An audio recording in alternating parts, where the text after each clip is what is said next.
On Monday, Thursday, the disciples and Jesus sat down together. Jesus and his 12 friends sat to eat. There was lamb and bread and wine, a nice meal, but Jesus was sad.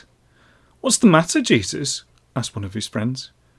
"I have to go away tomorrow," Jesus sighed, "and I will miss you very much." Jesus' friends were surprised. "Where are you going?" they asked. "I'm going to be with my Father in heaven," he whispered.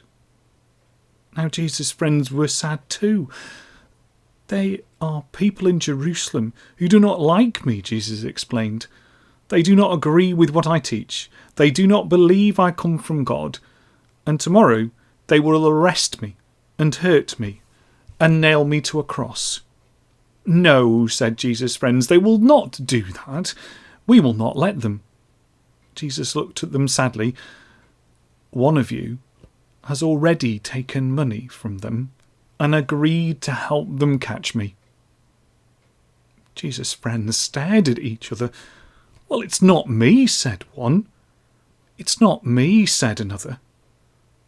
But one of them, a man named Judas, just looked at Jesus, stood up, and walked out of the room.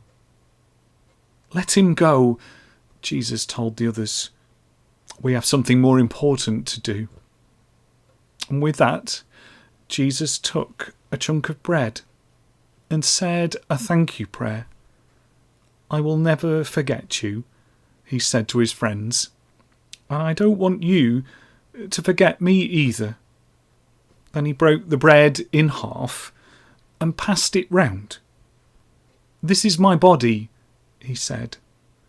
"I give it up for you. Take it and eat it, and remember me." Then he took the cup of wine and said a thank you prayer. "This is my blood," he said. "God will use it to wash away all the bad things anyone has ever done. Take it and drink it, and remember me." Then Jesus and his friends sang a goodbye song and walked out together into the night. On Good Friday, Jesus was taken to two different courts, tried by Pontius Pilate and by Herod. Both of them couldn't find anything wrong. Both of them said, "Not guilty." But the crowds wouldn't listen. They kept on shouting, "We want Jesus crucified. Crucify him." But they couldn't find anything wrong at all. But in the end, Pontius Pilate washed his hands and said, "Okay, I shall listen to you. You can have him crucified."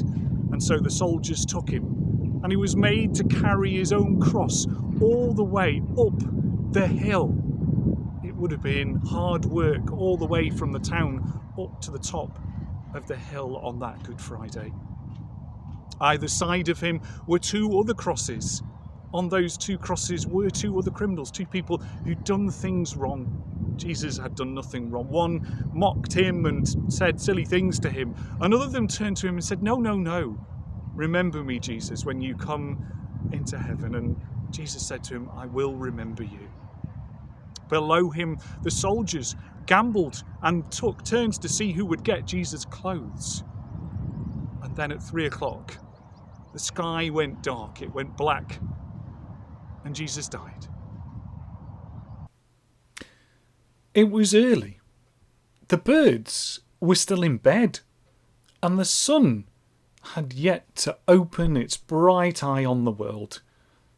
The sky was grey and grainy. The air was cold. 3 women walked slowly towards the grave. Jesus was buried there, and the women were coming to visit that grave. They talked in sad whispers. They held each other's hands. Jesus had been there for 3 days, and they missed him very much. Just as they reached it, however, some surprising things happened.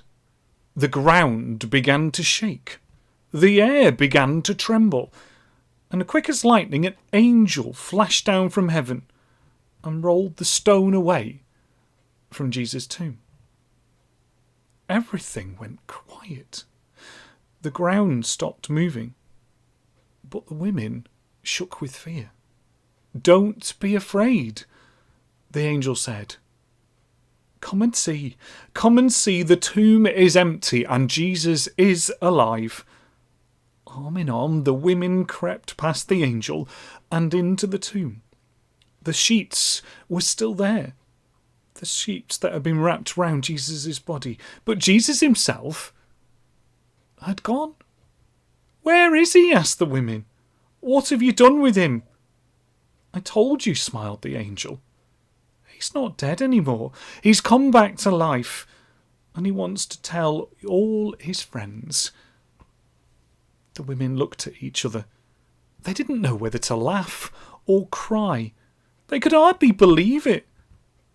That is, until they hurried out of the tomb and ran straight, bang, into Jesus. "Oh, Jesus," they cried, "it's true. You're alive." And they fell at his feet amazed. "There's no need to be afraid anymore," he said. "God has made everything all right. But I have a job for you. I want you to tell the rest of my friends that I am alive. Tell them I will meet them at the seashore in Galilee, where all our adventures started." The women waved goodbye and hurried off to Jerusalem. The birds were singing now. The sun's bright eye was wide open. And they had most amazing story to tell. So why do we have Easter eggs? We had that slide near the beginning where hopefully you had all those animals and things together. And you talked about the idea of new life. And that's what we have here with the egg. And here's one I prepared earlier, where if you break open the egg, it's empty because the tomb itself was empty. And sometimes you have lots of nice sweets and other things in there as well.